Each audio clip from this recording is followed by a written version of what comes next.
Welcome sa Tagalog Horoscope, ang iyong gabay sa pang-araw-araw na buhay.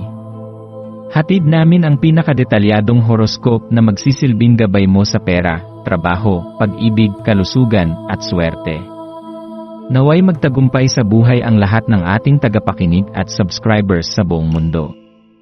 Maraming salamat sa pag-subscribe at tanggapin ang siksik, liglig, at umaapaw na biyayang hatid ng Tagalog Horoscope.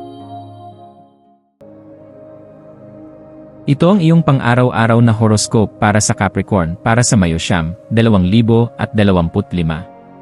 Habang sinisimulan mo ang araw ng Mayo 20, maglaan ng ilang sandali upang yakapin ang matibay at matatag na enerhiya ng iyong elemento, ang lupa. Ang iyong mga paniniwala at pinanghahawakang mga halaga ang nagsisilbing pundasyon ng iyong paglalakbay sa buhay. Sa araw na ito, ang pagbabalik-tanaw at pagmumuni-muni tungkol sa kung paanong ang mga paniniwalang ito ay humuhubog sa iyong pananaw ay maaaring magbukas ng makapangyarihang kamalayan.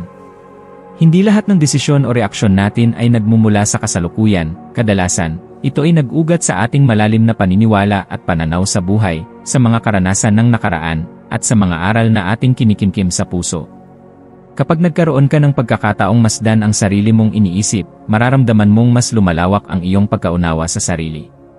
Minsan, ang mga damdaming mapanghusga o mapanlait ay hindi agad-agad nating nakikita sa sarili. Ngunit sa pagtigil at pagninilay, maaari nating matanto kung paanong ang mga ito ay lumilikha ng harang sa ating isipan, at naglalayo sa atin sa ating mga layunin at sa mga taong nais nating mapalapit. Ang mga damdaming tulad ng galit, inis, o pagkabigo ay maaaring humantong sa mga desisyong hindi nakabubuti, kaya mainam na bigyang pansin kung anong emosyon ang nangingibabaw sa iyo sa araw na ito. Isipin kung paanong ang mga emosyon na ito, kapag hindi natin agad na iproseso, ay nakakaapekto sa ating mga personal na ugnayan, sa paraan ng ating pakikipag-usap, at maging sa mga layuning gusto nating marating. Kapag natutunan mong kilalanin ang iyong mga saloobin at pinagmulan ng mga ito, magkakaroon ka ng kapangyarihang ayusin ang iyong landas sa paraang mas maayos, mas malinaw, at mas malapit sa iyong tunay na sarili. Sa paglalim ng araw, ikaw ay inaanyayahang pag-isipan ang koneksyon ng iyong mga desisyon sa mas malawak na epekto nito sa mundo. Ang bawat pagpili, gaano man ito kaliit sa iyong paningin, ay may kakayahang lumikha ng alon, mga alon na maaaring makapagpabago sa landas hindi lamang ng iyong buhay, kundi pati ng iba. Kaya naman, ngayon ay maaaring magsilbing punto ng pagbabago para sa iyo. Hindi kailangang maghintay ng malaking pagkakataon o pangyayari upang magsimulang magbago, sapat na ang iyong bukas na puso at pagnanais na yakapin ang kabutihan sa bawat hakbang.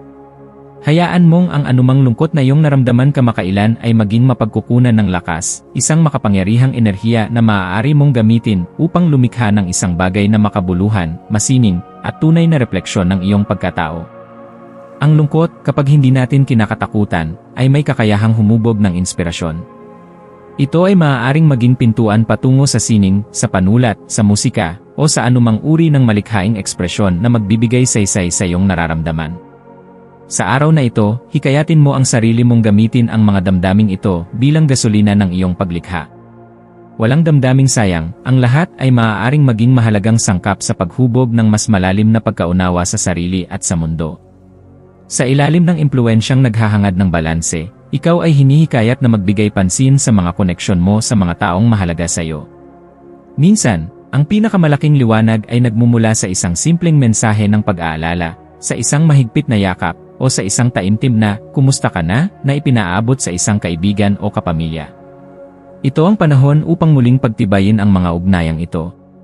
Sa kabila ng abalang mundo, ang isang munting hakbang upang iparamdam ang iyong presensya sa buhay ng iba ay maaaring makapagbigay ng liwanag sa kanilang madidilim na sulok. Ang puso mo ay alam ang kahalagahan ng koneksyon, ito ang dapat mong sundan ngayon. Ang araw na ito ay maaaring maging pagkakataon mo upang mapagtanto na ang pagiging naroroon, ang pakikinig, at ang pagdamay ay mga simpleng bagay na may napakalaking epekto sa emosyonal na kalagayan ng mga taong mahalaga sa iyo. Habang nilalakbay mo ang buong araw na ito, lumikha ka ng espasyo, hindi lamang para sa pagmumuni-muni kundi para rin sa malikhaing pagsasabuhay ng iyong mga damdamin. Ang iyong likas na kakayahan na manatiling nakapirmi sa realidad, na may dalawang paa sa lupa, ay isang malakas na sandata upang gawing inspirasyon ang lungkot at gawing lakas ang mga emosyon. Yakapin mo ang pagbabagong ito na may bukas na puso. Sa bawat damdaming tinatanggap mo at pinapalaya, binubuksan mo ang sarili mo sa mga bagong posibilidad, bagong pananaw, at bagong kapayapaan. Ang ganitong proseso ng pagyakap sa sarili, sa mga hinaing nito, at sa mga pangarap, ay isa sa pinakamatibay mong yaman bilang isang Capricorn. Sa pamamagitan ng matapat na pagharap sa iyong nararamdaman at sa pagsasakilos ng iyong mga layunin, binubuo mo ang isang araw na hindi lamang produktibo kundi makahulugan. Sa bawat kilos na sinamahan ng puso at isip, mas nagiging buo at malinaw ang iyong direksyon. Ang araw na ito ay maaaring maging simula ng panibagong sigla, hindi lang para sa iyong mga proyekto, kundi para sa iyong panloob na kapanatagan. Hayaan mong ang katahimikan ng iyong puso ang magtulak sa iyo patungo sa mga hakbang na tunay na may saysay. Ang iyong maswerteng kulay para sa araw na ito ay luntian, kulay ng panibagong pag-asa, balanse, at pagpapagaling. Ito ay sumisimbolo ng iyong kakayahang bumangon mula sa anumang emosyonal na paghihirap at magpatuloy ng may panibagong sigla. Ang mga maswerteng numero mo ngayong araw ay 2, 5, at 8. Ang mga maswerteng gawain ay kinabibilangan ng paglikha, maaaring sa pagsusulat, pagpipinta, o simpleng pagbuo ng plano para sa isang layunin, ang tahimik na paglalakad sa kalikasan upang balikan ang koneksyon mo sa mundo. At ang taos-pusong pakikipag-usap sa isang mahal sa buhay upang muling patatagin ang tiwala at pagmamahalan. Bilang payo, paalalahanan ang sarili na hindi lahat ng sagot ay kailangang mahanap kaagad. Ang ilang tanong ay kailangang hayaang mabuhay sa iyong isipan ng mas matagal upang ang sagot ay lumitaw ng kusa sa tamang panahon. Sa bawat araw na nilalakbay mo na may kababaang loob at bukas na isipan, mas pinapalalim mo ang iyong pagkaunawa sa sarili at sa buhay. Huwag kang matakot na damhin ang bawat emosyon, sapagkat ang pagdama sa kabuuan ng iyong pagkatao ay isang anyo ng katapangan at pagyakap sa buhay. Sa pagtatapos ng Mayo Siyam, maglaan ng sandali upang huminga ng malalim, upang kilalanin ang iyong mga pagsisikap, at upang pasalamatan ang sarili sa pagtanggap sa kabuuan ng iyong karanasan ngayong araw. Ang iyong paglalakbay ay hindi palaging magiging malinaw, ngunit sa bawat hakbang na may layunin at malasakit, ikaw ay patuloy na lumalago. Ipagpatuloy mo ang pagtahak sa landas ng kamalayan, koneksyon, at paglikha, at hayaang ang araw na ito ay maging paalala ng iyong kakayahang magmahal, tumanggap, at lumaban ng may kababaang loob at tapang.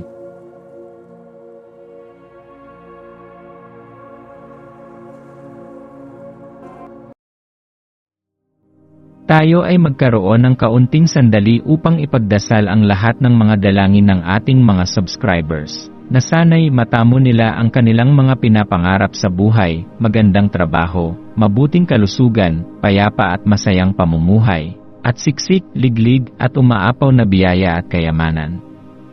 Ipinagdarasal namin ng mataimtim ang lahat ng mga komento sa nakaraang video, at hinihiling namin, Panginoon, na pagpalain mo ang ating mga subscribers ng masayang buhay sa mundong ibabaw. Maraming salamat po. Maraming salamat sa panonood ng iyong horoscope ngayon araw. Naway gabayan ka ng mga bituin sa iyong landas. Huwag kalimutang mag-like, share, at subscribe para sa iba pang cosmic na kaalaman. Hanggang sa muli, manatiling konektado sa universo,